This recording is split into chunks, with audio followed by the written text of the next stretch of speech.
Hello and welcome to the next episode of Let's Look At, where we continue today with the Advanced Dungeons and Dragons Unearthed Arcana. We finished spells and a little bit into some of the Dungeon Master's guide in the book. So let's continue. We have War Horses and Barding. Description of weapon type. Okay, we've got the Aklis. The Aklis is a weighted, shortest club with a stout thong attached to the butt. I could make a joke, but I can't think of anything.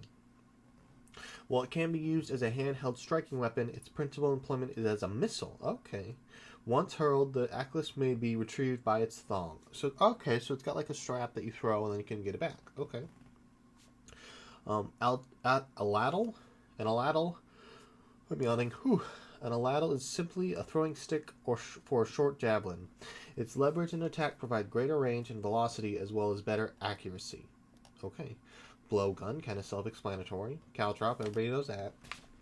Handheld crossbow. Garrote. A garrote is a strangling device usually made of a cord, but which can also be fashioned of cloth or wire. Okay. Harpoon. Hook. Fouchard. This polearm is principally used as a device to dismount or fell opponents. It is a normal fouchard with its tip hook greatly elongated and curved into a sickle shape. Okay. Lasso. Mancatcher. A mancatcher is a two-pronged polearm. Each prong is curved to encompass a humanoid creature of man size. Creatures larger or smaller than a human size by 50% or more will be unaffected by this arm, for it will either not encompass them or else they can simply drop out of its prongs. Sap. Yeah, I think I'm on the right page, right? Went from 77 to 78. Yep. Sap. A sap, sometimes called a blackjack, is typically a small leather bag filled with sand or similar materials, such as lead shot. The weapon is useful only as an instrument to concuss the target into unconsciousness. Okay. Spiked buckler. The spiked buckler is the only effective form of the armed shield, or larger ones. For larger ones are too difficult to move quickly, and their projections form too easy a hold for opponents. Okay. Staff sling. A staff sling is simply a pole of 4 or more feet in length with a pocketed thong of some sort fixed to its top end. The missile to be slung is placed in the widest portion of the thong, the free end grasped, and the staff swung forcefully, either sideways on an ascending curve or from the rear to overhead. Sword falchion. Sword khopesh. This weapon has no place in medieval warfare, for it is an Egyptian weapon which went out of use around the 10th century BC. However, it is so interesting and it fits so well into the concept of the game that it can be added if the DM approves of such. That's neat. Whip. Character spells. Acquisition of cantrips, magic users. The number and types of cantrips known and recorded is determined by random use of the table on page 30 of this volume. The exception is the table of useful cantrips, those which are employed to make apprentices less wearisome. An apprentice has one useful cantrip for each point of intelligence and is allowed free choice from the list of 20 offered. For the other 5 categories of magic user cantrips, the number which may be known, selected at random, is as follows. Reversed 2 to 8, Legendarium 2 to 5, Person Affecting 2 to 8, Personal 2 to 8, and Haunting Sound 2 to 5. Magic user spellbooks. Most of the information in this section applies equally to spellbooks for illusionists as well as for magic users. Okay. When a magic user completes his or her apprenticeship, it is assumed that he or she has 1 or possibly 2 spellbooks. A book of first level spells will certainly be possessed, and there might be a book of cantrips as well. The latter depends upon the options of both the DM and the concerned player. The following applies to all spellbooks. Types of spellbooks. There are 2 types of spellbooks. Standard books, each of which contains up to 36 cantrips, up to 24 spells of 1st or 3rd level, up to 16 spells of 4th to 6th, or up to 8 spells of 7th to 9th. Traveling book, each of which contains at most 1/4 of the number of spells possible to be contained in a standard spellbook. Either 9 cantrips, 6 spells of 1st, 2nd, and 3rd, 4 spells of 4th, 5th, or 6th, or 2 spells of 7th, 8th, and or 9th. Okay. A standard spellbook costs 1,000 gold piece for materials, plus an additional 100 gold piece per spell level for each spell contained therein. Okay. Reading. Oh wow, 5 minutes already? Okay. Physical aspects of standard books. A standard spellbook is approximately 16 inches in height, 12 inches wide, and 6 inches thick. The cover of a standard book is typically heavy leather, dragon hide, or something similar. Value of spellbooks, already got that. Casting spells directly from books. This page is this must be the center of the book. In Extremis, the DM may allow magic users to cast a spell directly from any sort of spellbook, just as if the book were a scroll. Okay. Acquisition of illusionist spells. Illusionists begin with a limited book of spells, just as regular magic users. The spells available are divided into 3 groups, one from each group will be known by the beginning illusionist. The illusionist always has read illusionist magic. The spell groupings are offensive spells, color spray, hypnotism, light, phantasmal force, chromatic orb, spook. Defensive spells, audible glamour, darkness, gaze reflection, wall of fog, phantom armor, and then 1 choose. And then miscellaneous spells, change self, dancing light, detect illusion, detect invisibility, and then 2 spells that they get to choose. Acquisition of cantrips. Illusionists have available to them all the cantrips that can be learned and employed by regular magic users. Although an illusionist's capacity for such minor magics is different in each category from that of a regular magic user, see the list below. In addition, illusionists can learn and employ from 5 to 8 minor illusion cantrips. Okay. Here we go. Spell explanations. Oh my. What is this? Let me read this. Spell explanation. Spells. Special commentary for referee. Okay, I don't really. Permanency. The spells upon which a personal permanency will be effective include comprehend languages, detect evil, detect illusion, and so on. Certain spell immunity. Combat, effects of darkness. Did I skip a page? No. The campaign. Social class and rank. The Dungeon Master should determine the social class of each character he or she has in the campaign. This is accomplished by use of the social class table given below. You'll note that this table does not include any social or political information, but that guidelines of this sort are included in a reference immediately following the table. This allows the DM to model the social class distinctions to the tenor of his or her individual milieu. And then we roll a d100.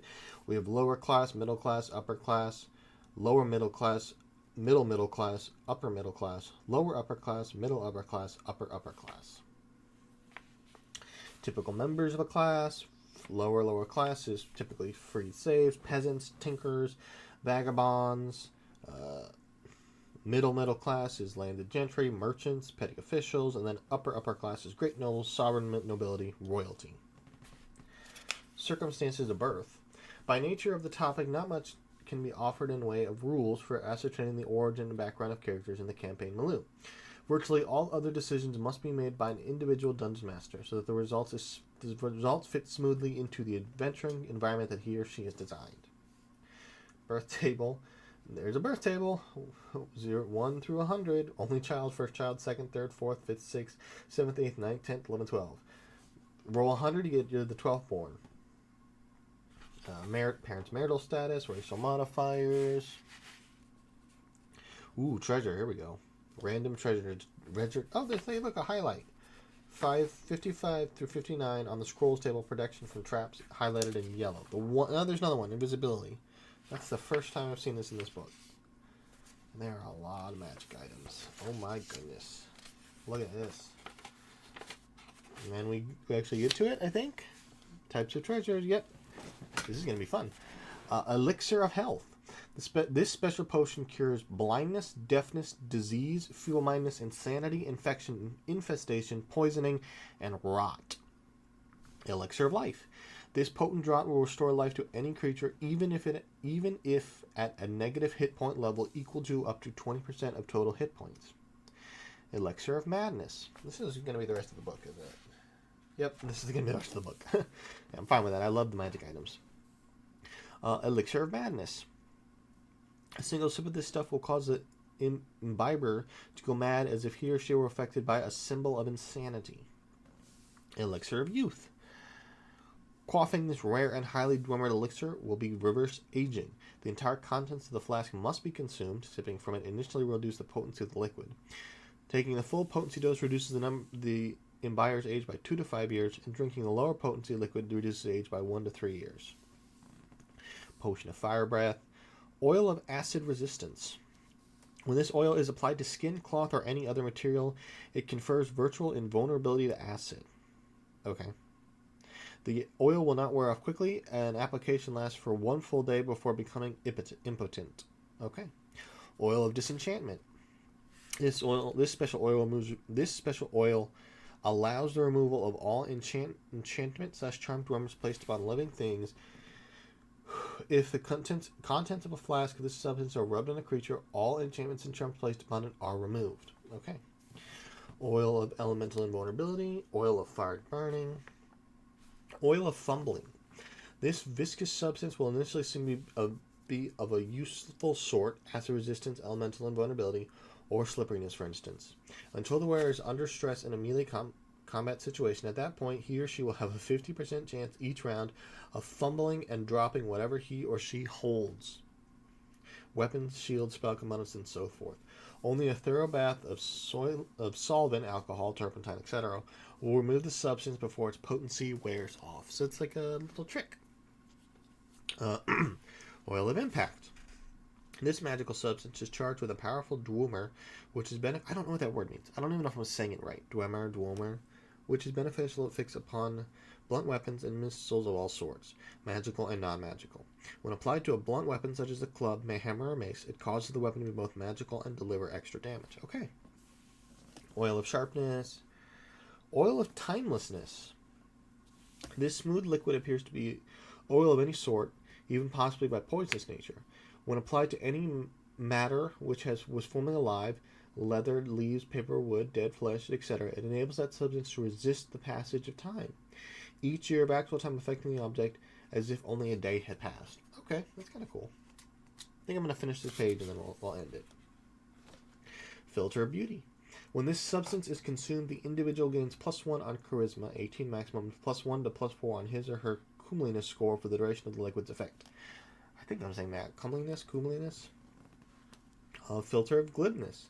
Oh, excuse me. Filter of Glibness. This magical draught allows the imbiber to fluently speak and even tell lies smoothly, believably, and undetectably. Cool. Filter of Stammering and Stuttering. When this liquid is consumed, it will seem to be a beneficial draught, one of glibness or persuasiveness, or for instance.